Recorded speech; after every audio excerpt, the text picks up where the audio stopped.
जब भी मार्केट में क्राइसिस आता है तो मार्केट में आपको एक हेवी करेक्शंस देखने के लिए मिलता है और ऐसे समय में लोग सोचते हैं कि यहाँ पे इन्वेस्टमेंट करने से ज्यादा बेटर है अपने पैसे को बचाना, क्योंकि चारों तरफ डर का माहौल होता है और यहाँ पे पैसे का फ्लो ज्यादा जरूरी होता है। लेकिन वहीं पर एक स्मार्ट ट्रेडर इस डर के माहौल में एक अपॉर्चुनिटीज ढूंढने की कोशिश करता है और यही एक ऐसा समय होता है जहां पे आप ज्यादा रिटर्न्स बना सकते हैं। बट यह समय ऐसा है कि अगर आपका एक गलत डिसीजन हुआ तो आपका पूरा का पूरा इन्वेस्टमेंट खत्म हो सकता है। वहीं पर आपका एक सही डिसीजन आपके पैसे को 4 गुना भी कर सकता है। जैसे कि अभी ईरान और यूएसए की वजह से एनर्जी क्राइसिस चल रहा है, अगर यही कुछ समय तक और चलता रहा तो सबसे ज्यादा इंपैक्ट किस पे होना है? क्रूड ऑयल पे होना है। एक चीज मैं आपको बता देती हूँ, मार्केट ना हमेशा सेंटीमेंट्स पे चलता है। अगर आप मार्केट के सेंटीमेंट्स को प्रॉपरली तरीके से समझ पा रहे हैं कि इस क्राइसिस का इंपैक्ट कौन से सेक्टर पे ज्यादा पड़ेगा और कौन से सेक्टर को कोई फर्क नहीं पड़ने वाला, अगर आपने ये एनालिसिस कर लिया तो आप डेफिनेटली एक अच्छे ट्रेडर और एक अच्छे स्टॉक्स ढूंढ पाएंगे।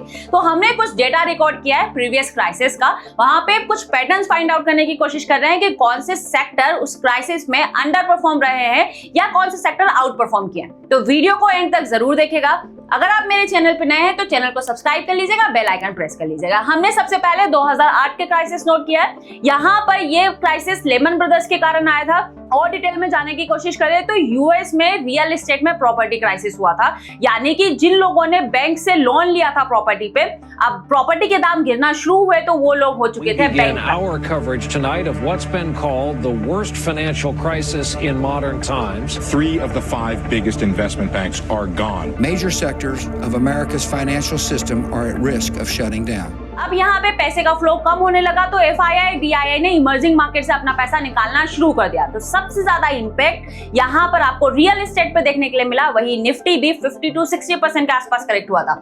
रियल एस्टेट में अगर आप देखेंगे तो DLF जैसे स्टॉक 80-90% तक करेक्ट हो चुके थे, यानी कि ऑलमोस्ट खत्म। यानी कि अगर ऐसे समय में अगर आपका एक गलत डिसीजन होता और अगर आपने रियल एस्टेट में पैसा लगाया होता तो आपका इन्वेस्टमेंट पूरी तरीके से खत्म हो चुका होता। यहाँ पे दूसरी अगर हम बात करें तो मेटल एंड कमोडिटीज, क्योंकि पैसे का फ्लो नहीं था, इंपोर्ट एक्सपोर्ट नहीं हो पा रहा था, तो यहाँ पर आपको 60-70% का करेक्शन देखने के लिए मिला। इसमें स्टॉक्स हैं टाटा स्टील और हिंदाल्को जैसे स्टॉक्स। वहीं पर अगर हम बात करें जो ये क्राइसिस, इसमें इस क्राइसिस से कोई फर्क नहीं पड़ने वाला। वो सेक्टर कौन सा है? वो सेक्टर है फार्मा सेक्टर, क्योंकि दवाइयां, बीमारी ये क्राइसिस की वजह से नहीं आती है।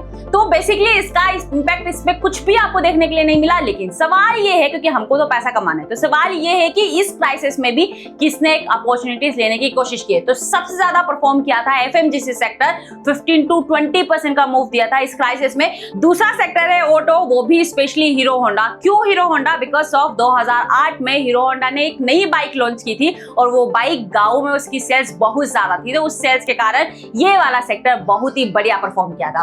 अब बात कर लेते हैं 2020 का कोविड वाला सिचुएशन। आपको पता है 2020 का कोविड वाला सिचुएशन में कौन सा क्राइसिस था? हेल्थ क्राइसिस था। तो ऑफकोर्स ये चीजें वहां पे आउट परफॉर्म कौन करेगा? वहां पे आउट परफॉर्म फार्मा सेक्टर किया था। लेकिन अगर हम बात करें जो इस क्राइसिस में सबसे ज्यादा निपटने वाला सेक्टर कौन सा था, तो ऑटो एंड रियलिटी, जो कि 40 से 45% के आसपास करेक्ट हुआ था। वहीं पे हम बात करें एविएशन और होटल, क्यों? क्योंकि हमको घर में रहना पड़ा था, बाहर हम जा नहीं पा रहे थे, ट्रांसपोर्ट ऑलमोस्ट रुक चुका था, होटल्स की जरूरत नहीं थी, तो वही सेक्टर 50-60% के आसपास करेक्ट हो चुके थे, यानी कि 60% डिस्काउंट। अब अगर हम बात करें कि इस क्राइसिस का कौन से सेक्टर पे कोई फर्क नहीं पड़ा, वो है FMGC सेक्टर, क्योंकि घर में हमको चीजें तो वैसे ही चाहिए थी। दूसरी बात करें आउट परफॉर्म करने वाली, तो मैंने बताया फार्मा सेक्टर। दूसरा वेरी इंपॉर्टेंट IT सेक्टर, इस चीज का बहुत ज्यादा फायदा उठाया था, क्योंकि यहाँ पे चल रहा था वर्क फ्रॉम होम और लोगों ने बहुत ज्यादा यहाँ पे काम किया और रिवेन्यू आता था डॉलर में। अब बात कर लेते हैं वेरी इंपॉर्टेंट, क्योंकि ये ऑलरेडी हो चुका है, पैटर्न भी हमने एनालिसिस कर लिया, लेकिन अभी बात चल रही है एनर्जी क्राइसिस की, जो कि यूएस और ईरान की वजह से अगर क्रूड ऑयल में आपको थोड़ा भी इंपैक्ट देखने के लिए मिलता है तो सबसे बड़ा इंपैक्ट आपको एविएशन पे देखने के लिए मिलेगा। तो एविएशन का 30% रॉ मटेरियल क्रूड ऑयल पे डिपेंड करता है, तो सबसे ज्यादा इंपैक्ट आपको उसी पे देखने के लिए मिलेगा। दूसरा अगर हम बात करें तो पेंट, जिसमें आप एशियन पेंट्स वगैरह देख सकते हैं, टायर, ऑटो, यानी कि जहां जहां पे क्रूड ऑयल का यूज होता है वहां पर आपको डेफिनेटली इंपैक्ट देखने के लिए मिलेगा। लेकिन कांस्टेंट वाले स्टॉक्स की बात करें तो FMGC और फार्मा। क्यों FMGC? क्योंकि हमारी जो डेली की नीड है वो तो वैसी ही रहेगी, और फार्मा सेक्टर तो हमेशा से कोई भी क्राइसिस हुआ फार्मा सेक्टर आपको एक कांस्टेंट की तरह रिएक्ट करता हुआ दिखाई देगा। लेकिन सवाल अब यहाँ पे ये है कि अगर क्रूड ऑयल में अगर चेंजेस आता है तो यहाँ पर कौन सी कंपनी आउट परफॉर्म कर सकती है और अभी कर भी रही है। शायद आपने नोट किया हो, नहीं किया हो, तो आउट परफॉर्म करने वाली कंपनी है ऑयल, डिफेंस, रिन्यूएबल और गोल्ड। ऑयल क्यों आउट परफॉर्म करेगी? क्योंकि अगर क्रूड के भाव बढ़ेंगे यानी कि रॉ मटेरियल का कॉस्ट बढ़ेगा तो ऑयल के चार्जेस भी बढ़ेंगे और इनका रेवेन्यू अल्टीमेटली इंक्रीज होगा। डिफेंस सेक्टर क्यों? क्योंकि वॉर जैसे सिचुएशन से हर कोई देश अपने आप से प्रिपेयर होने की कोशिश कर रहा है, तो डिफेंस में एक्स्ट्रा बजट आने की चांसेस है, तो डिफेंस सेक्टर आपको एक अच्छा मूव दे सकता है। तीसरा, रिन्यूएबल एनर्जी। क्यों? क्योंकि क्रूड ऑयल में चेंजेस होगा तो पेट्रोल, डीजल ये सब कुछ महंगा होगा, तो कोई भी गवर्नमेंट हुआ अल्टरनेट ऑप्शंस तो ढूंढेगा, तो रिन्यूएबल एनर्जी में आपको एक अच्छा इंपैक्ट देखने के लिए मिल सकता है। Last but not list, gold.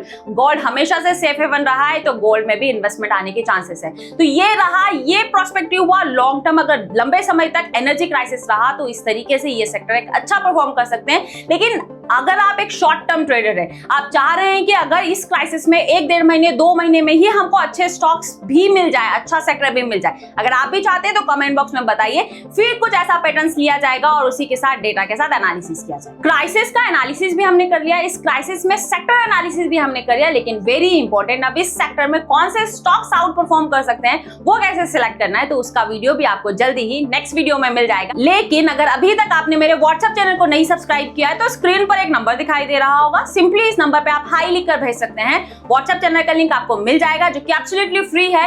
अब इसका फायदा क्या है? क्योंकि ऐसे स्टॉक हम लोग डिस्कस करते रहते हैं और वही स्टॉक आपको व्हाट्सएप चैनल पे मिलते भी है। साथ ही साथ हम लोग टेक्निकल एनालिसिस भी करते हैं with base of option chain, future का डेटा एंड प्राइस स्ट्रक्चर्स। अगर आप भी टेक्निकल एनालिसिस सीखना चाहते हैं तो हमारा संडे का वेबिनार होता है जस्ट एट 199, डिस्क्रिप्शन बॉक्स में उसका लिंक दिया हुआ है। अगर आप भी सीखने में इंटरेस्टेड है और सीरियस है तो आप उस लिंक पे जाके अपने आप को रजिस्टर कर सकते हैं।